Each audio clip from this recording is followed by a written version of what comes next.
Untuk Kemenpora dan PSSI, kami berharap, ini mungkin agak sedikit ekstrim ya, kami berharap sebagai rakyat Indonesia, sebagai wakil dari seluruh rakyat Indonesia, saya berharap bahwa semoga ini yang terakhir.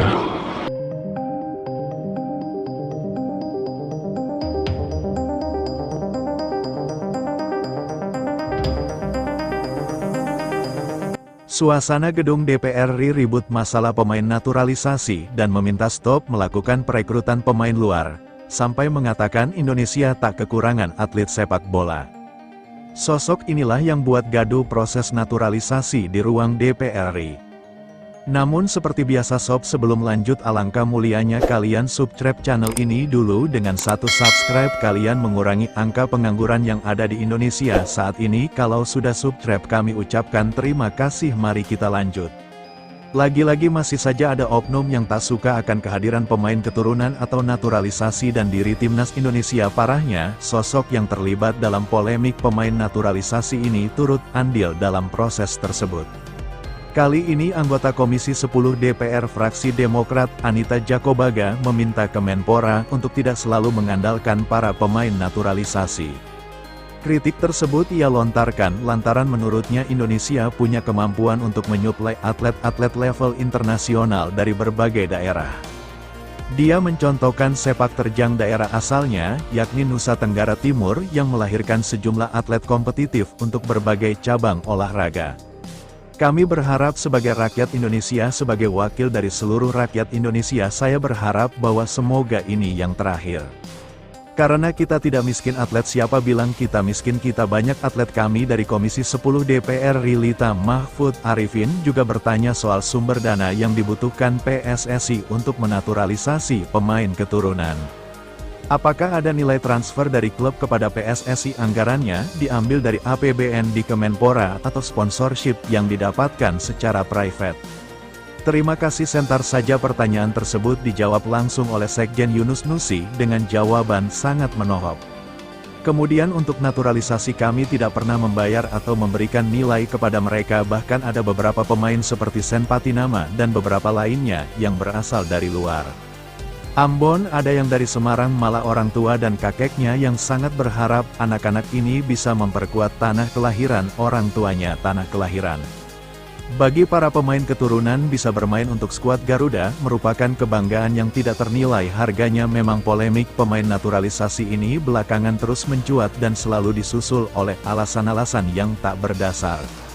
Ya, sebelumnya anggota Komisi 10 DPR RI Nuroji mengaku tidak terlalu bangga dengan prestasi timnas Indonesia sekarang yang banyak diperkuat oleh naturalisasi. Meski yang berasal dari Partai Gerindra mendukung kebijakan naturalisasi secara prinsip, yang merasa kebanggaannya terhadap timnas Indonesia mulai berkurang. Salah satu alasannya adalah karena banyaknya pemain naturalisasi yang mengisi skuad Garuda.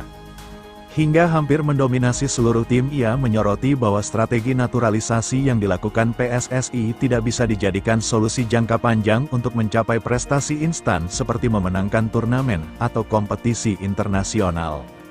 Ia membandingkan dengan negara-negara seperti Jepang dan Korea Selatan, yang meskipun ada pemain naturalisasi, mayoritas pemain mereka adalah produk lokal.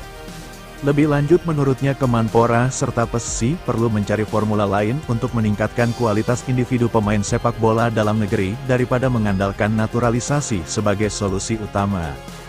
Tentu saja pernyataan Nuroji itu langsung menuai beragam tanggapan dari masyarakat, terutama di media sosial. Banyak yang mengkritik sudut pandang anggota DPR tersebut dan memintanya untuk melek dengan prestasi yang ada di timnas Indonesia saat ini. Tentu saja kritikan yang diungkap oleh para anggota DPR ini tak sejalan dengan apa yang telah diharapkan oleh pemangku tertinggi Federasi Tanah Air, Erick Thohir.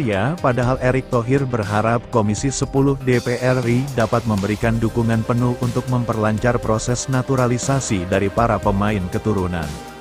Erick berharap proses naturalisasi pemain yang saat ini sedang berjalan dapat diproses dengan baik, sehingga para pemain keturunan bisa tampil membela timnas Indonesia sesuai dengan target yang ditetapkan. Apalagi seperti yang kita semua tahu, timnas Indonesia kini benar-benar telah berubah baik dari wajah maupun citra di kawasan Asia. Secara kualitas pun mereka ini levelnya jauh lebih baik ketimbang pemain naturalisasi. Di era sebelumnya, yang ujung-ujungnya mentok cuma main di Liga Indonesia, tak cuma itu secara level permainan pun juga meningkat, karena akhirnya bisa menerapkan sistemnya dengan maksimal, karena kualitas pemain yang bisa mengikuti upaya memajukan sepak bola tanah air ini. Seharusnya didukung oleh semua elemen, agar padu dalam menjalani prosesnya, walau tak bisa dipungkiri enggak semuanya bisa mendukung, tapi dengan mayoritas pihak dan publik yang menginginkan perkembangan lebih baik, lupakan saja oknum yang menghambat jalan untuk maju beberapa pihak yang tak suka atau benci dengan upaya ini. Sebaiknya berkaca pada sosok yang sebenarnya tak memiliki darah Indonesia, seperti Sintayong yang bertekad untuk membangun masa depan cerah buat sepak bola tanah air. Bagaimana menurut kalian sob? Jika suka dengan video ini, nantikan video kami selanjutnya. Sampai jumpa dan salam olahraga.